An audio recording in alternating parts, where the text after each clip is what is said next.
episode, we showed you how to cut up a chicken, especially for the purpose of buying farm fresh chicken. Today we're going to show you how to vacuum seal that chicken so you can eat it later. Now, this comes in handy especially if you buy a lot of farm fresh chickens at one time. Learning how to vacuum seal your chicken will help your farm fresh chicken stay fresh for up to 12 months in the freezer. And actually, we've eaten stuff that's been in there for 18 months, but we're not going to publicly condone that. Be good to yourself.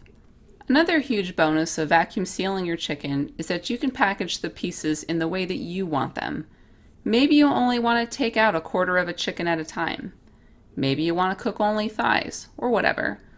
When you package them yourself, you have total control over which parts you cook at any one time. And don't forget, vacuum sealing comes in handy for a lot of other uses. We've packaged bacon, smoked salmon, homemade sausage, and even barbecue sauce and pumpkin puree using this same technique. So, let's get to it.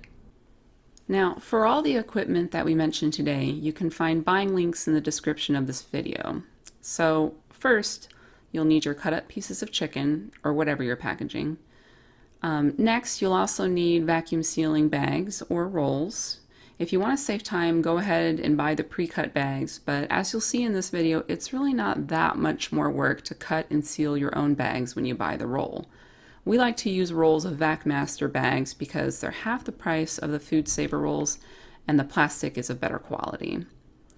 Also, you'll need a sharp pair of scissors and your permanent marker. And of course, you'll need a vacuum sealer. In this video, we're going to use a Food Saver brand sealer, which is widely available and reasonably priced if you're just getting started. But if you're going to be doing a lot of vacuum sealing, you might as well upgrade to the Big Daddy Lem sealer. It is 4 times the cost of a Food Saver, but it's well worth it. We've actually vacuum sealed so much food that our Food Saver just decided to die one day in the middle of packaging 200 pounds of sausage. That was fun. And finally, you'll need some kitchen towels and some paper towels. All right, I'm going to send it over to BG and he's going to take us through it. Hello everyone, it's the BG and let's get vacuum sealing. I would like to start by talking about the vacuum sealer. It has a vacuum channel and a heat sealing bar.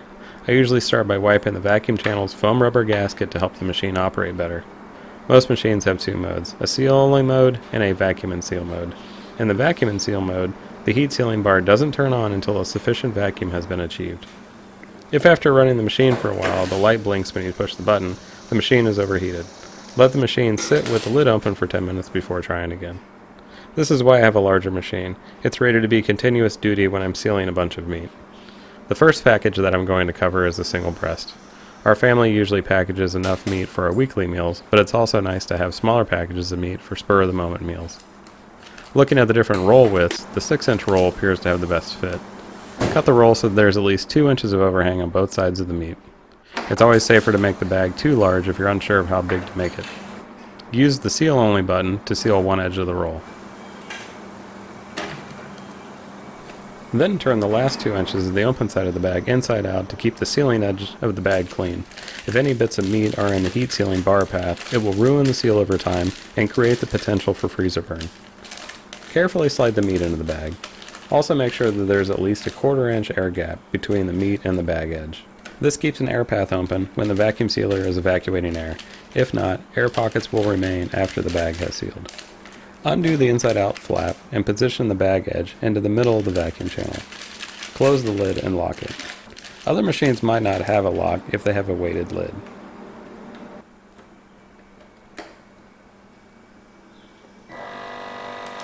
Push the vacuum sealer button and keep pressure on the lid when the machine starts.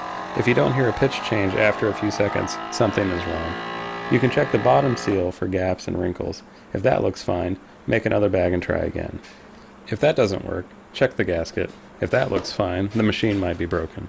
As the bag is evacuated, the heat sealing bar engages, fusing the 2 layers of the roll together. Once the light turns off, open the lid and check the seal. If there are no air gaps, wrinkles, or bits of food stuck in it, it's ready for the freezer. Since the procedure is the same for multiple pieces, we're going to send this video straight into ludicrous speed.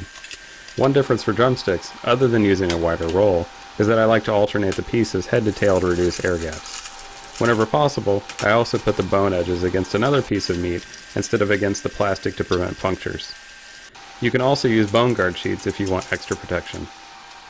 Again, always check the seal for air gaps. If it looks good, it's ready for the freezer. Again, we're using the same procedure for a whole chicken. One thing to be careful of for whole chickens, or other types of poultry, is making sure that the vacuum sealer doesn't crush the carcass like the empty beer can, since it has a large void in it. If the vacuum sealer continues to pull air out of the bag after the plastic draws closely to the carcass, press the manual seal button to override the machine. After the light turns off, check the seal for air gaps. If it looks good, it's ready for the freezer. That's all for the basics of using a vacuum sealer to package chicken. To recap, here's a single breast, and then 5 chickens broken down into packages of breasts, thighs, drumsticks, and then wings. And then also a whole chicken. This was the BG, keeping it square. And that concludes lesson 2 towards your chicken badge. If you missed it, check out the first lesson, how to cut up a chicken. Then check us out next time for how to make chicken stock. Yum! And subscribe to us. Our lives depend on it. Not really, but it would be nice. Thanks for visiting our final freezer. See you next time.